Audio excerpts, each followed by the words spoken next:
What's up again, guys? Brian here at 3TR, and I got another episode of the People's Questions, episode 120. For this particular episode, I decided to go a little bit old school with my gaming, so I will be playing one of my all-time favorite games of all time, Final Fantasy VII. Before I get into your guys' questions, I would just like to thank the four of you out there that sent in a very unique set of questions.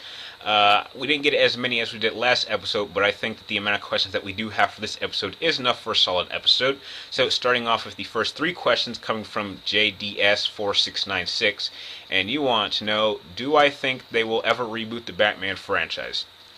Well, JDS, they're going to have to reboot the Batman franchise because I'm sure Ben Affleck is not going to just be in Batman vs. Superman and the Justice League film. I'm sure Warner Brothers is really looking forward to want to, start a brand new Batman franchise with this new Batman. Hopefully we'll get some new villains. I'm sure they'll find some way to shoehorn Joker in there. But yeah, there's no doubt in my mind since, Warner Brothers really loves Batman. So yeah, they'd be stupid not to reboot the franchise.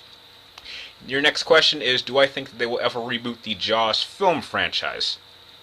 I haven't really heard of anyone really wanting to reboot the Jaws franchise. I mean, if you really think about it, it would be really hard to kind of sell the idea of a killer shark movie for today's modern audiences. I mean, I've never been much of a fan of it myself, but if they do decide to ever reboot it, I wouldn't be surprised, but I can't see it really doing too well in theaters. I mean, I think that the last good shark film that we did have was Deep Blue Sea, and, I just can't see a reason for anyone wanting to reboot Jaws. I mean, I think it's better as just staying as a classic.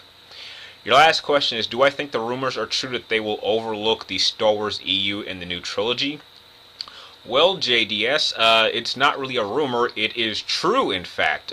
Any EU material that we have that is outside the films or the Clone Wars television show is officially non-canon. And everything from this point on, in terms of novels and video games, will be considered official canon. So I'm a little bit sad about that because there's certainly a lot of really great storylines in the EU that I would like to see at least have a mention in these new Star Wars trilogy films, but, heck, only one can dream. The next two questions come from Zach, and you told me to pronounce it this way, so I'm going to try my best. Your name is spelled Zach Jaime? Please tell me if I said it right in the comments, please, because I really want to get that right. And you want to know, who do I like more, Venom or Carnage? Venom, hands down. Venom, from what I can tell, the modern Venom feels more of like an anti-hero, and I've always been a big fan of anti-heroes. I never really considered him much as a villain, even in the older context, because he always had his own motivation. Some people would consider him like the main nemesis for Spider-Man, but I never saw him like that. I always saw the Green Goblin more of a nemesis for Spider-Man. But, Eddie Brock, he's a very solid character. He's very interesting if you give him the right storyline. My problem with Carnage is like Joker taking to the absolute extreme. I mean, Joker is crazy, and he knows he's crazy, and he enjoys it, and Carnage is a lot like that, but, like, Carnage has done some really effed up stuff that is, like, hard to laugh at. I mean, at least when Joker does something kind of crazy, I mean, that plays into the whole Joker character. Carnage, it just wants to commit mass genocide on a level which is, like, on biblical proportions. So it's kind of hard for me to like someone like Carnage.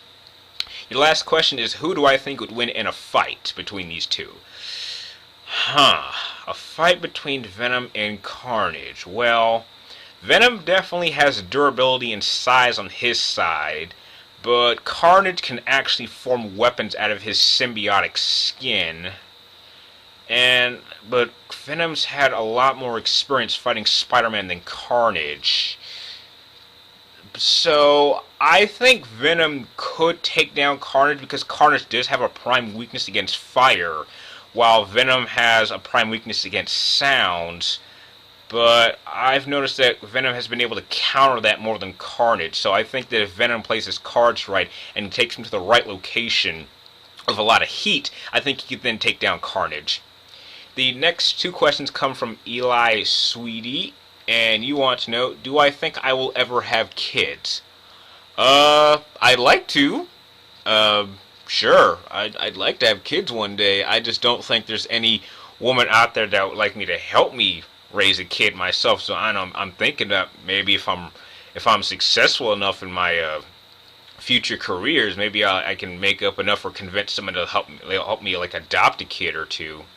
And your next question is, who do I think is the most attractive Hollywood actress?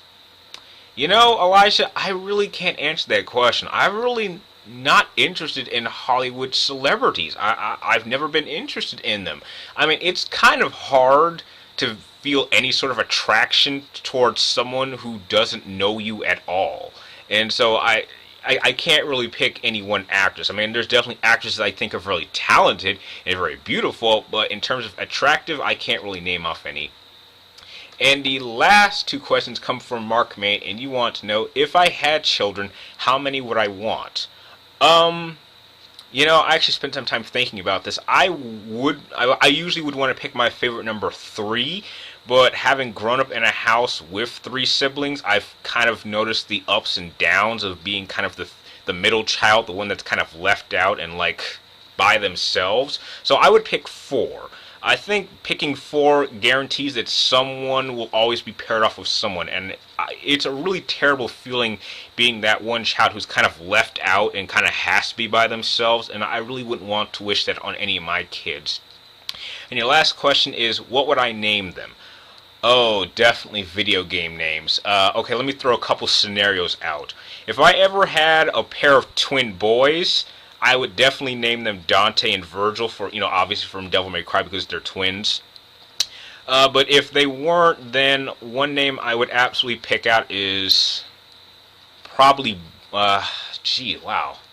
Okay, let me go with the girls first, because the girls are a lot easier to do. I would definitely want to name one of my daughters Sophie, because I always found Sophie as a really fun character in Final Fantasy VIII. And another name that I would give is definitely Tifa, because Tifa is my favorite female character of all time. Now, in terms of boy names, let's see, it needs to be kind of unique. I guess one name I would pick is maybe Rico.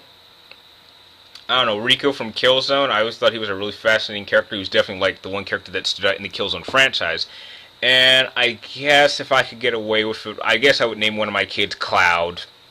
You know, I gotta throw in a Final Fantasy male character in there, and I've always felt that Cloud was probably the one name that's very unique and would stand out the most. And with that, those are the questions you guys sent in this for this particular episode. If you like this episode, feel free to like, comment down below, and please subscribe to keep track of my future episodes of the People's Questions. If you have any questions you would like me to answer in the next episode of the People's Questions, please type them in the comments down below. But make sure you get them into me before next Wednesday, before I start filming these. And like always, thank you guys for watching. You're all awesome, and I will see you next time.